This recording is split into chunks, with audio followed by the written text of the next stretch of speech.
ابھی گورنمنٹ کی جانب سے بھی اپرچونٹی تو تھی ڈائلاگس کی، لیکن پی ٹی آئی بانی پی ٹی آئی نے اس کو ودڈرا کیا کہ آپ وہ ڈائلاگ انہوں نے ختم کر دیے. تو اس طرح سے یہ اپرچونٹی بھی ان کی تقریباً وہ ختم ہو گئی. اب آنے والے دنوں کے اندر پی ٹی آئی کے اندر کافی سارے اختلافات بھی ہیں، خاص طور پر کے پی کے اندر. تو وہ 2 گروپس بن چکے ہیں، جس میں علی امین گنڈا پور کا گروپ ہے اور پھر کچھ اور لوگ ہیں جو پہلے حکومت میں تھے، جس طرح شہرام ترکی اور عاطف خان نے بھی کافی ساری کمپلینس کی ہیں. تو کیا واقعی پی ٹی آئی جو ہے وہ ٹوٹ پھوٹ کا شکار ہو چکی ہے یا وہ ایک منظم طریقے سے دوبارہ آئے گی؟ دیکھیں، کوئی بھی باڈی لے لیں، کوئی بھی آرگنائزیشن لے لیں، جب وہ ہیڈ لیس ہوتی ہے تو اس کے اندر معاملات خراب ہو جاتے ہیں. اب جو تحریک انصاف وہ ہیڈ لیس ہے، مطلب کہ ان کے قیادت کا فقدان ہے، جو مین پاور فقدان ہے. اب جی عمران خان صاحب جو ہیں وہ ان کے ساتھ ہی پوری پارٹی ہے. عمران خان صاحب نہیں ہے تو پھر مفاد پرستوں کا ٹولہ ہے. تو اب ہر دور میں تحریک انصاف میں کچھ ایسے لوگ رہے ہیں کہ جو پارٹی کا نقصان جنہوں نے کیا ہے. ابھی بھی جو اختلافات ہیں وہ ایک مفادات کی جنگ ہے، اور وہ لوگ ہیں جو تحریک انصاف میں شاید پہلے اتنے زیادہ ایکٹیو نہیں تھے، حصہ ہی نہیں تھے جماعت کا. آج کل وہ اس جماعت کے کرتا دھرتا بنے پڑے پھرتے ہیں. فار ایگزامپل ابھی سلمان اکرم راجہ صاحب کی اور جو ان کے چیئرمین ہیں برسٹر گوہر صاحب، یہ تو پارٹی میں کہیں پہلے نظر ہی نہیں آتے تھے. یہ تو اب آئے ہیں. جب خان صاحب اندر ہوئے ہیں تو وہ ان کے کیسز لڑ کے اور پھر وہ سامنے آ گئے ہیں. اب انہی کے درمیان اختلافات بھی ہیں. تو جب ہیڈ لیس کوئی چیز ہوتی ہے تو اس کے اندر پھر اختلافات پیدا ہوتے ہیں، معاملات خراب ہو جاتے ہیں. تو ان کو چاہیے کہ ساری قیادت مل کے، خان صاحب جو ہیں وہ ان کے سارے جو ہیں وہ جس کے اوپر سب کا اکتفا ہے، وہ ان کے جو ہے وہ سپرویژن میں پارٹی کو لے کر چلیں. اب ملاقاتیں بھی ہو رہی ہیں ان سے، وہ سارے لیے انٹرنل پالیٹکس چھوڑ دیں کہ ایک گروپ دوسرے کے خلاف ہے، دوسرا تیسرے کے خلاف ہے. جب آپ ایک دوسرے کے خلاف چیزیں پارٹی کے اندر کرتے ہیں، پھر خان صاحب کو بھی اسی طرح کی چیزیں جاتی ہیں، پھر اختلافات بڑھتے ہی ہیں. اس میں عمران خان صاحب نے جنید اکبر کو کے پی کے کا بنایا تھا صدر پی ٹی آئی کا، اور ان کے ساتھ سلیم جھگڑا، ان کو بھی کچھ گلے شکوے ہیں کہ ان کی ملاقاتیں بھی نہیں اس طرح نہیں کی جا رہی جس طرح وہ باقی لوگ کر رہے ہیں. تو یہ ان کا جو شکوہ ہے یہ کسی حد تک درست بھی ہے؟ دیکھیں، جو جیل مینول کے تحت ہی جو بھی ملاقاتیں ہوتی ہیں وہ تو جیل مینول کے تحت ہوتی ہیں، اور کچھ چیزیں ایسی ہیں کہ خان صاحب کو بھی اور کچھ لوگ پارٹی کے اندر ضرور ہیں تحریک انصاف کے اندر جو مس گائیڈ کر رہے ہیں جو خان صاحب تک ایکچوئل چیزیں نہیں پہنچنے دینا چاہ رہے. جی. ٹھیک ہے، اور وہ نہیں چاہتے، وہ اس لیے نہیں چاہتے کہ جب تک ایکچوئل چیزیں نہیں پہنچیں گی ان کی پالیٹکس زندہ رہے گی، پارٹی کے اندر وہ رہیں گے. اور جب چیزیں ایکچوئل پہنچنا شروع ہو جائیں گی تحریک انصاف کے بانی تک، تو ظاہری بات ہے پھر معاملات سدھریں گے. تو پھر جب اس کا مطلب ہے جو پارٹی کے اندر معاملات خراب ہو رہے ہیں تو ان کو مس گائیڈ کیا جا رہا ہے، ان تک وہ چیزیں نہیں پہنچا رہی ہیں جو گراؤنڈ ریالٹی ہے. اس میں ایک کریکٹر بڑے ابھرے تھے شیر افضل مروت صاحب. ہم نے ان کی اسپیچز بھی سنی تھیں، اور ایک مشکل ٹائم پہ خیر وہ پی ٹی آئی کے ساتھ تو تھے، درست تھے یا غلط تھے وہ علیحدہ بات ہے، لیکن جب پی ٹی آئی کے اوپر کافی مشکل ٹائم تھا تو انہوں نے اس کا ساتھ دیا. اب وہ گلے شکوے کر رہے ہیں مختلف چینلز کے اوپر عمران خان صاحب سے بھی اور پی ٹی آئی سے بھی. تو کیا لیڈرشپ کی جانب سے اس طرح کر ان کے ساتھ رویہ رکھنا یہ درست ہے؟ دیکھیں، عمران خان صاحب کے حوالے سے ایک چیز مشہور ہے کہ وہ بہت زیادہ احسان فراموش ہیں. وہ دوستوں کے دوست نہیں ہیں. جس بندے نے خان صاحب کے ساتھ وفاداری کی، ان کے ساتھ مشکل وقت میں کھڑا ہوا، وہ بعد میں پچھتایا.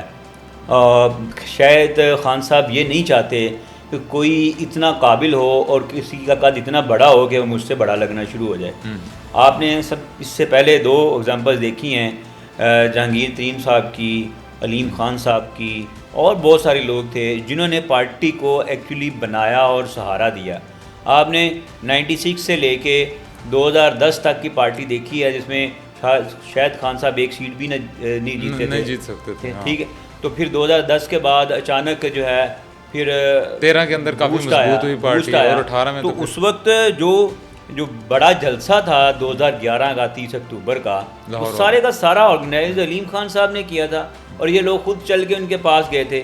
علیم خان صاحب نے اور جہانگیر خان ترین صاحب نے 7-8 سال جو پارٹی کا مشکل وقت تھا، جو سٹرگل جس میں پارٹی نے بوسٹ کیا ہے، وہ تو انہوں نے دیا ہے، سرمایہ انہوں نے دیا ہے، ٹائم انہوں نے دیا ہے.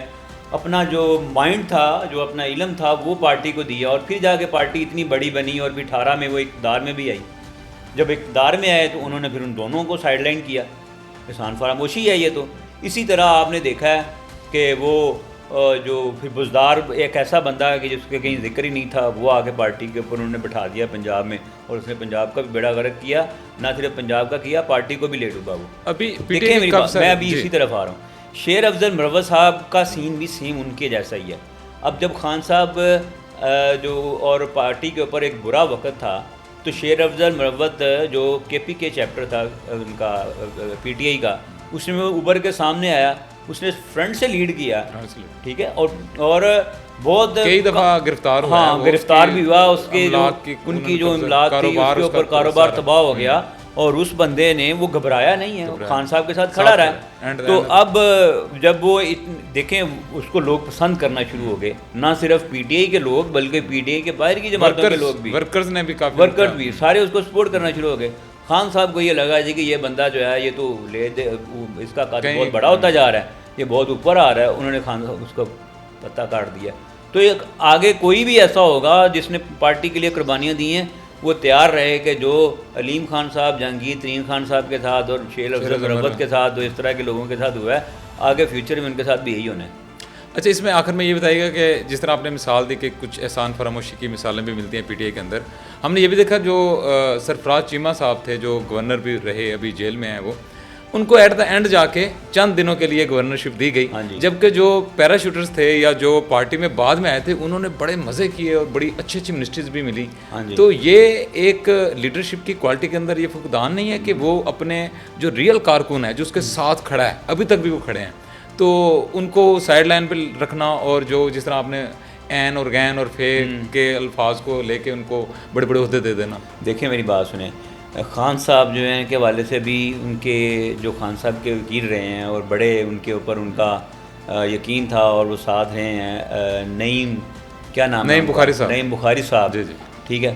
انہوں نے کہا کہ خان صاحب مردم شناس نہیں ہے, تو انہوں نے یہ بات درست کی ہے, یہ بات درست کی ہے. خان صاحب مردم شناس نہیں ہے.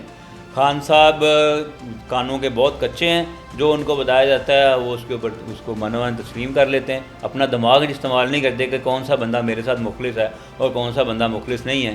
اور لیکن چیمہ صاحب نے وفاداری کی ہے اور پارٹی کے ساتھ کھڑے رہے ہیں, اور میں تو چیمہ صاحب کا بڑا فین ہوں کہ وہ جیسا بھی ہے جو بھی ہے, لیکن اس نے ایک کمٹمنٹ کیا ہے کہ پارٹی کے ساتھ کھڑا ہونا, تو اس نے ساری سختیاں برداشت کی. پھر آپ نے ان کی ایک تصویر بھی دیکھی ہے, وہ جس میں داڑھی بڑی ہوئی ہے, پہچانے بھی ایون پہچانے نہیں جا رہے. یہ تو وفا کا دوسرا نام اگر آپ کہیں تحریک انصاف کی حد تک, تو وہ عمر چیمہ ہے.